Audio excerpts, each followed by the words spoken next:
The shovel felt heavier with each scoop of earth. My hands, still trembling from the firefight that had ended 3 hours ago, gripped the wooden handle so tightly that splinters dug into my palms. Marcus lay wrapped in his poncho liner at the bottom of the shallow grave I'd carved from the unforgiving ground. His face was peaceful now, finally free from the pain that had twisted his features during those final moments when he'd grabbed my sleeve and whispered, "Tell my mom I wasn't scared." But he had been scared. We all were. I'd known Marcus since basic training.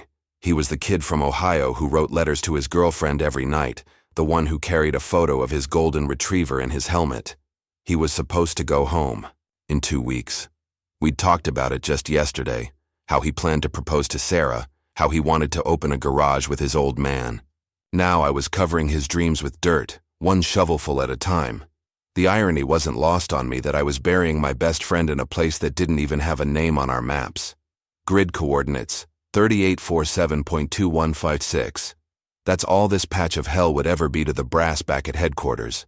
To me, it would forever be the place where Marcus bled out in my arms while I pressed my hands against the hole in his chest, feeling his life slip away despite everything the medics had taught us. Command had been clear over the radio. No time. For medevac, bury your dead and move out. Enemy reinforcements inbound. Just another tactical decision in their war game. But Marcus wasn't a chess piece to be removed from the board. He was the guy who'd saved my life in Kandahar, who'd shared his last energy bar when I was too sick to eat MREs, who'd listened to me cry about my ex-wife's lawyer letters without judgment. The other members of our squad stood in a loose perimeter, around the makeshift grave, their eyes scanning the horizon for threats while I performed this grim ritual alone. They'd offered to help, but some things a man has to do himself. Marcus had been my responsibility as team leader. His death was on me, just like the decision to hold our position, instead of falling back when the mortars started falling. I could still hear his voice from the firefight. "Sergeant, we need to move." But I'd been too focused on the mission, too determined to prove that our squad could handle anything. Pride had cost Marcus his life, and now pride demanded that I dig his grave with my own hands. As I placed the last shovelful of earth over his body, I realized that part of me was being buried too, the part that believed in clean endings and heroic deaths. War doesn't give you the luxury of mourning. It doesn't pause for your grief or wait for your tears to dry. It just keeps grinding forward, consuming everything in its path. I stood over the unmarked grave, my rifle slung across my shoulder, and made Marcus a promise. I would keep fighting, not because I believed in the mission anymore, but because stopping would mean his sacrifice meant nothing. I would carry his memory through every battle that followed, every decision that kept our squad alive. The radio crackled. "Alpha Team, report status." I keyed the mic. "Moving to secondary objective. All personnel accounted for." The lie came easier than I'd expected. 3 clicks from Marcus's grave, the weight of command settled on my shoulders like a lead blanket. Every step away from that unmarked plot of earth felt like betrayal, but the mission clock kept ticking. Alpha Team had objectives to complete, and dead soldiers don't file after-action reports. Rodriguez walked point, his movements mechanical and precise. He'd been the one to drag Marcus behind cover when the sniper's bullet found its mark. I watched him now, noting the slight tremor in his hands as he gripped his M4. Combat does things to a man's nervous system that no amount of training can prepare you for. The kid was 19, fresh out of advanced infantry training, and yesterday's firefight had been his first taste of real violence. "Sergeant," Kowalski whispered as he fell into step beside me. "We good on the timeline?" I checked my watch. 1400 hours. We had 6 hours to reach the extraction point, assuming the intelligence was accurate about enemy patrol schedules. In this war, intelligence was often just educated guessing wrapped in official terminology. "We're tracking," I replied, though my mind was still 3 clicks back with Marcus. Kowalski had been in country the longest, 8 months of patrols and raids that had carved lines around his eyes. He understood the mathematics of survival better than anyone. That hesitation kills. That sentiment is a luxury we couldn't afford. That the living always take priority over the dead. But understanding and accepting are different animals entirely. The radio chatter from other units painted a picture of chaos across our area of operations. 2nd Platoon had taken casualties during a convoy ambush. Charlie Company was requesting Immediate air support for a compound assault. The war machine was consuming soldiers faster than the replacement depot could ship them in. I thought about the letter I'd have to write to Marcus's mother. The official version would talk about heroism and sacrifice, about dying in service to his country. It would be sanitized, stripped of the real details. How he'd screamed for his mother in those final seconds. How the medic had run out of morphine. How we'd all pretended not to see him crying as the shock set in. The truth was uglier than the official narrative. Marcus had died because I'd made a tactical error. Because I'd trusted outdated intelligence about enemy positions. Because war is random and brutal and doesn't care about your plans to open a garage back home. But his mother would never know that. She'd get a folded flag and a story about her son's courage. "Movement 2 o'clock, Rodriguez called softly from point position. We all dropped to a knee, weapons raised, scanning the terrain ahead. False alarm, just a wild dog scavenging through the debris of an abandoned compound. But the moment of tension reminded me why we were still alive while Marcus was feeding the earth. Vigilance, paranoia, the assumption that everything wanted to kill you. "Clear," I whispered into the radio. We resumed our patrol, a 4-man team that should have been 5. Marcus's absence created a tactical vulnerability that couldn't be filled by shifting positions or adjusting formation. We were undermanned, operating in hostile territory, carrying the psychological weight of fresh loss. Command would call it acceptable risk. I called it rolling dice with other people's lives. The extraction coordinates were burned into my memory. A landing zone 12 clicks northeast of our current position, accessible only through a narrow valley that intelligence had marked as possibly compromised. In military speak, that meant we might walk into an ambush, but the mission required us to take that chance. I fingered the dog tags in my cargo pocket, Marcus's identification that I'd removed before covering his body. Standard operating procedure dictated that I turn them in to the casualty affairs officer at base camp. But standard operating procedure hadn't been there when Marcus died, asking me to tell his mother he wasn't scared. Some responsibilities transcend the chain of command. Some promises matter more than regulations. Marcus's tags would stay with me until I could deliver his message personally, until I could look his mother in the eyes and lie about her son's final moments with the conviction that comes from love rather than duty. The march continued, each step carrying us further from the grave and deeper into enemy territory. The narrow valley stretched before us like an open wound in the earth, its walls rising steep on both sides. Intelligence had labeled it possibly compromised, but as we approached the mouth of that rocky corridor, every instinct screamed that we were walking into a kill zone. The same instincts I'd ignored when Marcus died. "This doesn't feel right, Sergeant," Rodriguez muttered, his young face pale beneath the grime and sweat. The kid had good instincts, better than mine apparently. Yesterday's firefight had taught him to trust his gut in ways that survival manuals never could. I studied the terrain through my scope, noting the perfect positioning for an ambush. High ground on both flanks, limited visibility around the bend. Ahead, no alternate routes that wouldn't add 8 hours to our timeline. The extraction bird would be wheels up at 2,000 hours, with or without us. Miss that window, and we'd be walking home through 40 miles of hostile territory. "Kowalski, what's your read?" I asked, though I already knew his answer. The veteran spat into the dust and adjusted his weapon. "It's a trap, Sarge. Question is whether we spring it or find another way around." Marcus would have had an opinion. He always did during tactical discussions. His mechanical mind working through problems with the same methodical approach he'd planned to use on car engines back home. He would have suggested splitting the team, sending 2 men high along the ridge while the others moved through the valley floor. Creative solutions were his specialty, but Marcus wasn't here to offer alternatives, and I was running out of time to second-guess every decision. Command had made it clear. Missing extraction wasn't an option. Too many resources were tied up in our mission for us to go wandering through the mountains like lost tourists. We moved through, I decided. Single file, 20-meter intervals. "Rodriguez, you're still on point. First sign of trouble, we fall back to that boulder field and call for fire support." The words felt hollow even as I spoke them. Fire support was a luxury that came with reliable communications and friendly forces in range. Out here, we were alone with our ammunition and whatever luck we had left after yesterday's firefight.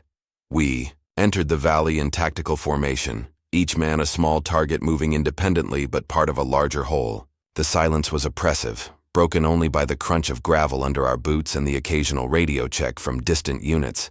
Even the insects seemed to sense the tension, their usual drone reduced to whispers. Halfway through the corridor, Rodriguez raised his fist, the signal to halt. We all dropped prone, weapons trained on potential threat points while he crawled back to my position. Fresh footprints, he whispered. At least 6 individuals, maybe more. Moved through here, within the last hour. My stomach clenched. 6 hostiles in prepared positions could turn this valley into a slaughterhouse. But turning back meant missing extraction. And missing extraction meant explaining to command why I'd abandoned the mission timeline because of footprints that might belong to shepherds or refugees. Marcus's dog tags pressed against my ribs through my gear pocket, a constant reminder of the cost of poor decisions. His mother was expecting those tags, expecting the lie about her son's courage. If I died in this valley, who would deliver that message? Who would tell her that Marcus had been thinking of home when the light faded from his eyes? Options? I asked, though the tactical situation offered few choices. We could wait for nightfall, Kowalski suggested. Move through under cover of darkness. Extraction is in 4 hours, I reminded him. We don't have time for a night movement. Rodriguez was studying the ridge lines through his scope. There's another route. Steep climb, but it bypasses the choke point ahead. Add maybe 2 hours to our movement time. 2 hours we didn't have. The mathematics of warfare were simple. Miss the timeline, compromise the mission. But the mathematics of survival were more complex, factored by variables like enemy strength, ammunition supply, and the psychological toll of recent losses. I thought about Marcus's final moments, how my tactical decision had put him in the position where that sniper's bullet found him, how my certainty about enemy positions had been wrong, how my confidence had cost him everything he'd planned for his future. The valley waited, patient and hungry. Somewhere ahead, in positions we couldn't see, hostile forces might be preparing to repeat yesterday's lesson about the price of military leadership. But the mission clock kept ticking, and dead soldiers don't get to explain their caution to commanding officers who measure success in completed objectives and acceptable losses. We continue through, I decided, hating myself for the words. But we move fast and stay ready. The march resumed, each step deeper into uncertainty. The first shot shattered the valley's silence like breaking glass. Rodriguez dropped instantly, his body hitting the gravel with a wet thud that I'd heard too many times before. The muzzle flash came from the ridgeline, exactly where I'd expected it, exactly where I'd led my team anyway.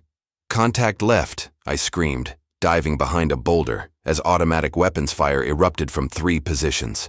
The bullets sparked off rocks around us, filling the air with stone fragments and the metallic whine of ricochets.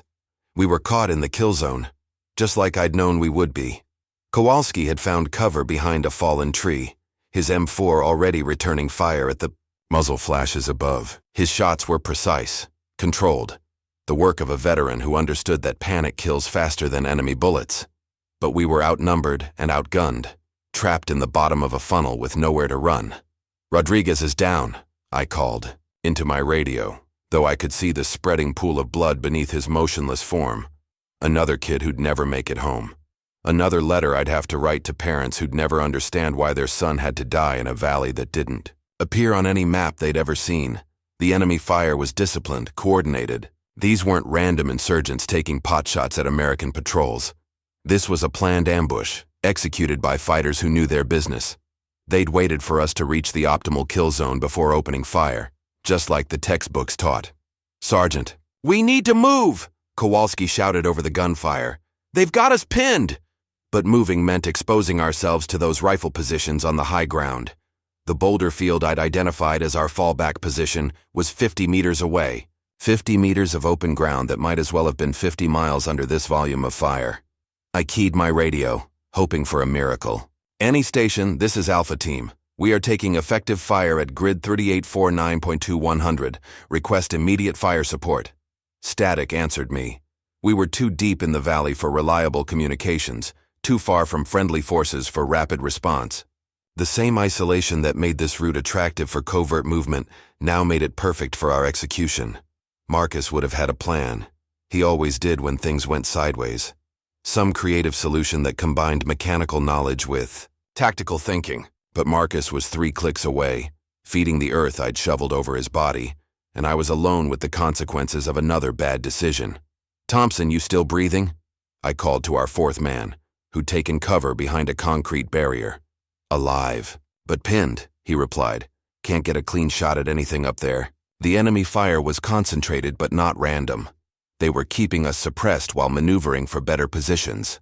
Classic small unit tactics, executed with the patience of fighters who had time on their side. They knew we were on a timeline, knew we couldn't wait for reinforcements or favorable conditions. I checked my ammunition. 4 magazines left, plus the one in my weapon. Enough for a sustained firefight if we could find better positions, but not enough to shoot our way out of a prepared ambush. The mathematics of combat were turning against us with each passing minute. We need to break contact, I decided, though. The words tasted like surrender. Smoke and movement on my mark. Kowalski nodded, his face grim. He understood the odds as well as I did. Breaking contact under fire was a desperate gambit, but staying pinned in the kill zone guaranteed our destruction. At least movement gave us a chance, however slim. I pulled a smoke grenade from my gear, the metal cylinder warm in my palm. Once I threw it, we'd have maybe 30 seconds of concealment before the enemy adjusted their fire. 30 seconds to cover 50 meters while bullets cut through the air around us. "Thompson, you take Rodriguez," I ordered, though we all knew the kid was beyond help. Standard operating procedure was to never leave a man behind, but SOPs were written by officers who'd never had to carry a corpse through enemy fire. "He's gone, Sergeant," Thompson replied, his voice hollow. "Another body I'd have to leave behind. Another grave that would never be properly marked. Another family that would never know exactly where their son had died or why his sacrifice had been necessary." I thought about Marcus's mother, about the letter I'd promised to deliver. If I died in this valley, those dog tags would be buried. With me, another broken promise in a war full of them. But if I lived, I'd have to explain to command why I'd lost 2 men in 24 hours, because I'd ignored obvious tactical warnings. "Mark!" I shouted, throwing the smoke grenade. The gray cloud billowed across the valley floor, providing the concealment we needed. We moved as one, sprinting through the smoke while bullets whined overhead. The 50 meters to the boulder field felt like a mile, each step a conscious decision to keep running despite the fear. We made it to cover as the smoke cleared, our breathing ragged, but our bodies intact. The enemy fire shifted, probing our new positions while we caught our breath and assessed our situation. Still trapped, still outnumbered, still running out of time. The boulder field provided better cover, but no escape. We'd bought ourselves time with that desperate sprint, but the enemy had simply adjusted their positions to maintain the advantage. Through my scope, I could see movement on the ridge lines. At least 8 fighters repositioning for a final. "Assault! Contact right!" Thompson called out as muzzle flashes erupted from a new position. The enemy was flanking us, using the same tactical principles we'd taught ourselves. They were patient, professional, and they held every advantage except desperation. Kowalski's rifle cracked beside me, the sharp report echoing off the valley walls. "Got one," he muttered, already acquiring his next target. But for every enemy fighter we could see, there were 2 more waiting in positions we hadn't identified. My radio crackled with static. "Alpha Team, this is Overwatch. We have your smoke, but negative on fire support. Too close to friendly positions." Friendly positions. They meant us. The artillery couldn't risk dropping shells this close to our location, which meant we were truly alone in this fight. No cavalry charging over the hill, no air support screaming in to save the day. Just 3 soldiers with dwindling ammunition facing an enemy that had planned this ambush with military precision. "How much ammo you got left?" I asked Thompson. 2 mags, he replied, his voice tight with stress. The kid was barely 21, another replacement fresh from advanced infantry training. He'd arrived in country 3 weeks ago, full of confidence and Hollywood notions about combat. Now he was learning the same lesson Marcus had died learning. That war doesn't care about your youth or your plans or your mother waiting back home. Kowalski was down to his last magazine. I had 3 left, plus the one in my weapon. Maybe 10 minutes of sustained fire if we were lucky. The enemy could afford to wait us out, let us burn through our ammunition while they prepared for a coordinated assault. "Sergeant," Thompson called, softly, I can see Rodriguez from here.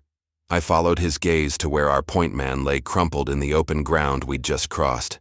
Rodriguez's eyes were open, staring at the sky with the blank expression of the dead. His weapon lay beside him, useless now but still loaded with ammunition we desperately needed. Too exposed, I said, though my heart was breaking. We can't reach him. Another soldier I'd failed. Another kid who'd trusted my leadership and paid for that trust with his life. Rodriguez had been writing a letter to his girlfriend when the ambush started, probably some sweet message about coming home soon. Now that letter would never be finished, and his girlfriend would spend the rest of her life wondering what he'd wanted to tell her. The enemy fire intensified, bullets chipping away at our boulder cover like a stone mason working in reverse. They were preparing for something, either a final assault or a withdrawal to let us bleed out slowly. Either option ended with 3 more American soldiers feeding the earth of this nameless valley. Movement 12 o'clock, Kowalski reported. Looks like they're massing for an assault. I counted muzzle flashes, at least 6 weapons firing from coordinated positions. They'd wait until we were low on ammunition, then rush our position with overwhelming numbers. Textbook small unit tactics, executed by fighters who understood the mathematics of warfare better than I'd given them credit for. Marcus's dog tags pressed against my ribs, a constant reminder of promises I might never be able to keep. His mother would never know that her son had died thinking of home, never understand that his sacrifice had meant something to the men who fought beside him. She'd get an official notification and a flag, but not the truth about her son's courage. We need to break out, I decided. Can't stay here and let them dictate the fight. Which direction? Thompson asked, though we all knew the answer. The only route out of the kill zone led back through the valley mouth, 50 meters of open ground under observation from multiple firing positions. Same way we came in, I replied. Fast and low, use whatever cover we can find. It was a suicide run, but staying meant certain death. At least movement offered the possibility of survival, however remote. Military leadership often came down to choosing between bad options and worse ones, gambling with other people's lives because someone had to make the decision. What about Rodriguez? Thompson asked. I looked at the kid's body lying in the gravel, his blood already drying in the heat. Standard operating procedure demanded that we recover our dead, but SOP was written by officers who'd never had to carry a corpse through enemy fire while running for their lives. We leave him, I said, the words tasting like ash. Mission comes first. Another lie. Another compromise with the brutal mathematics of survival. Rodriguez deserved better than to be abandoned in this forgotten valley, but the living always took priority over the dead. That was the calculus of command, weighing the value of honoring the fallen against the necessity of protecting those still breathing. On my mark, I said, checking my ammunition one final time. 3 magazines, maybe 2 minutes of covering fire. Enough to give Thompson and Kowalski a chance if I stayed behind to suppress the enemy positions. The mathematics were simple. 1 life to save 2. Acceptable losses in pursuit of mission success. Marcus would have understood. He'd have made the same choice. No, Kowalski said, reading my intention before I could voice it. The veteran's weathered face was set in hard lines, his eyes holding the kind of certainty that comes from too many battles and too many lost friends. We all go together, or we all stay together. I wanted to argue, to pull rank and make the tactical decision that would save 2 lives at the cost of 1. But the mathematics of sacrifice aren't always simple equations. Sometimes leadership means accepting that your men won't let you carry the burden alone, even when logic demands it. 3-man wedge formation, I decided. Kowalski, you take point. Thompson, watch our 6. I'll cover the flanks and call targets. The plan was barely a plan at all. Sprint across 50 meters of exposed ground while enemy fighters adjusted their aim. But it was movement, and movement was life. Staying pinned in the boulder field meant dying slowly, watching our ammunition dwindle while the enemy prepared their final assault. Mark! I shouted. We broke cover simultaneously, 3 soldiers betting everything on speed and desperation. The enemy fire erupted immediately, bullets whining past our heads and sparking off rocks around our feet. I fired at muzzle flashes, on the ridgeline, not aiming so much as laying down suppressing fire to spoil their aim. Kowalski stumbled but kept moving, his left shoulder dark with blood. Thompson was breathing hard but maintaining pace, his weapon trained on the high ground as we ran. The valley mouth seemed impossibly far away, each step measured against the crack of rifles and the deadly whisper of near misses. Contact left. Thompson screamed, pivoting to engage a new threat. The enemy had positioned a machine gun to cover our escape route, the same tactical thinking I would have used if our roles were reversed. The gunner's first burst went high, but he was adjusting his aim with professional skill. In seconds, he'd have our range. I changed direction, angling toward the machine gun position while my teammates continued toward the valley mouth. Someone had to suppress that weapon, and command responsibility meant I took the most dangerous job. Marcus would have done the same thing, charged a machine gun to save his squad. The gunner saw me coming and swiveled his weapon in my direction. I dove behind a low wall as bullets chewed through the stone above my head, filling the air with concrete dust and fragments. My ammunition was nearly gone. One magazine left, maybe 30 rounds between me and whatever came next. Through the chaos, I could hear Kowalski and Thompson still moving, their weapons firing at targets I couldn't see. At least they were alive. At least my sacrifice would mean something if it got them to the extraction point. The machine gun fire stopped, either reloading or relocating. I used the pause to sprint closer, my boots slipping on loose gravel as I closed the distance. The gunner's position was 20 meters away, built into a natural depression that provided excellent cover in fields of fire. "American," a voice called in accented English. "You surrender now." I thought about Rodriguez lying dead in the valley, about Marcus buried 3 clicks away, about all the promises I'd made to mothers and wives and girlfriends back home. Surrender meant captivity, torture, execution, filmed for propaganda videos. It meant failing everyone who'd trusted me to bring them home. "Go to hell," I replied, pulling my last grenade from my gear.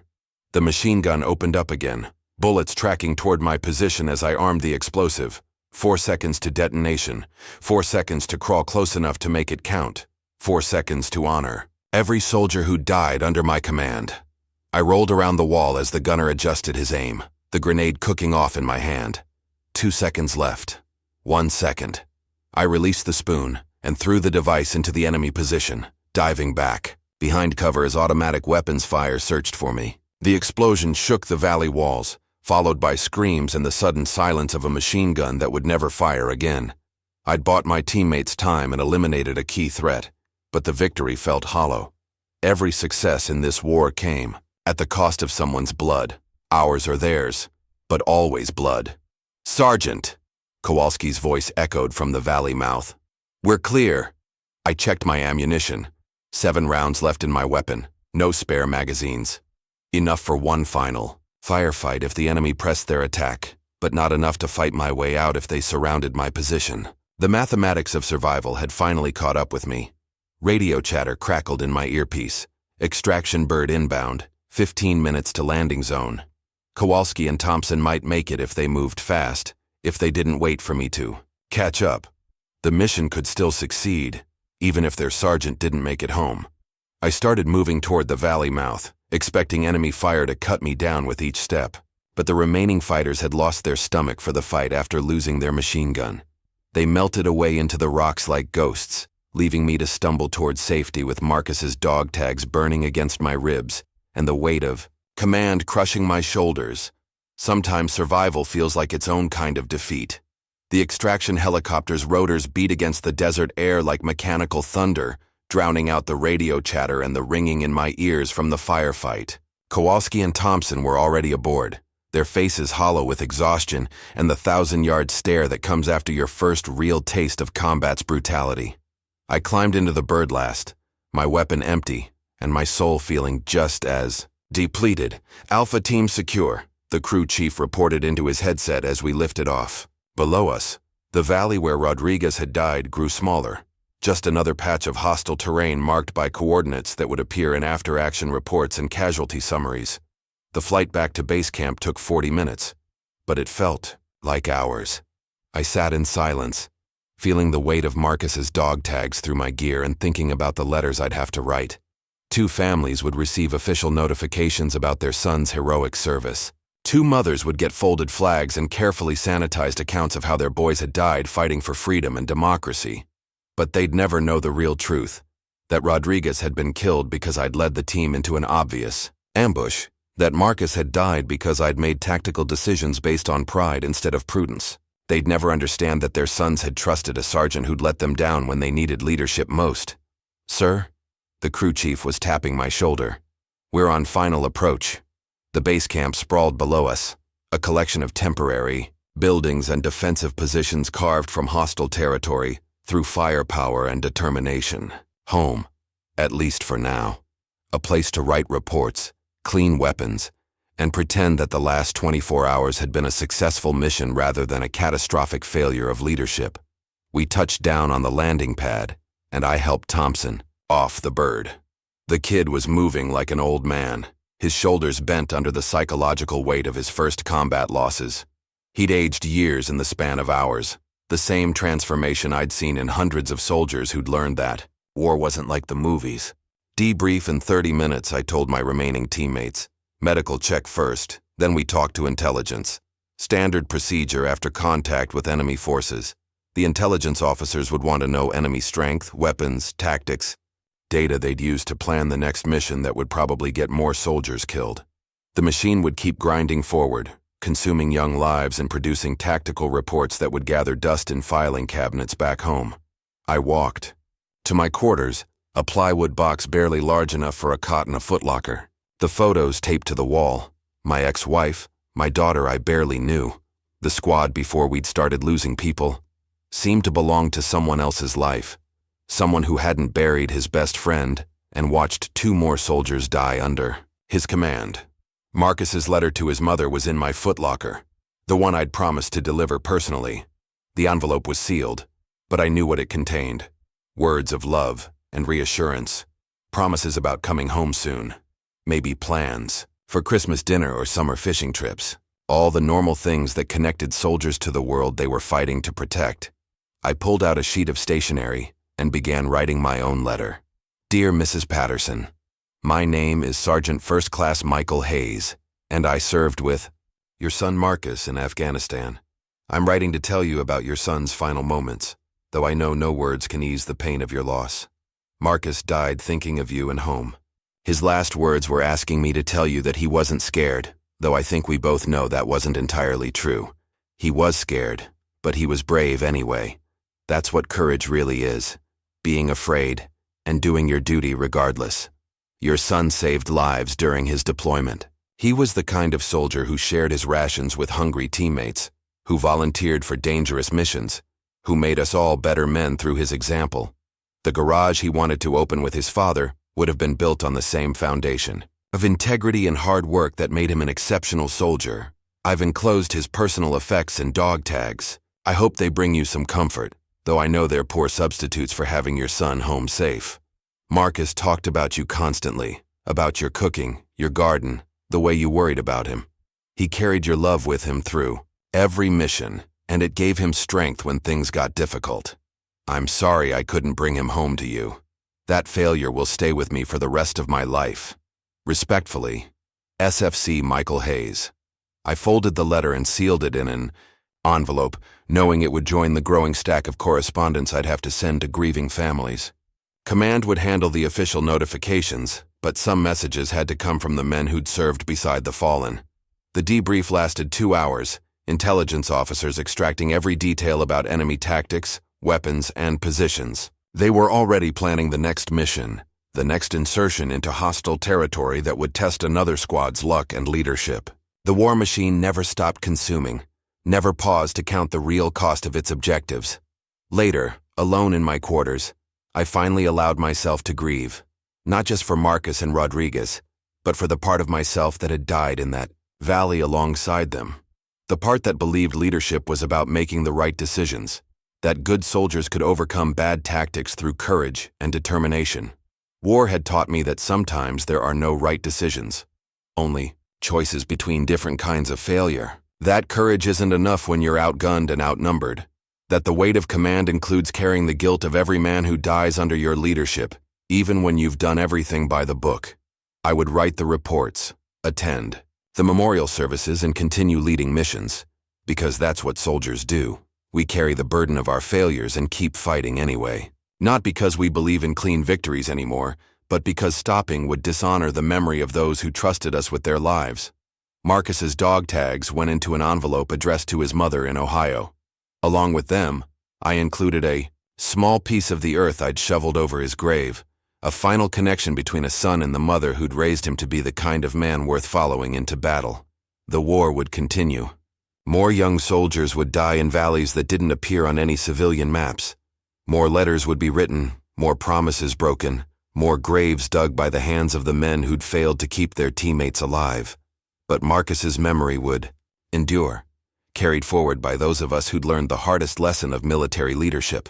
That sometimes the greatest act of courage is living with the weight of command, when everything inside you wants to lay down and surrender to the fight. Overwhelming burden of responsibility sealed the envelope and prepared for the next mission. This story explores themes of military leadership, loss, survival guilt, and the psychological cost of command decisions in combat situations. It examines how soldiers cope with the death of comrades and the weight of responsibility that comes with leading others in life and death situations.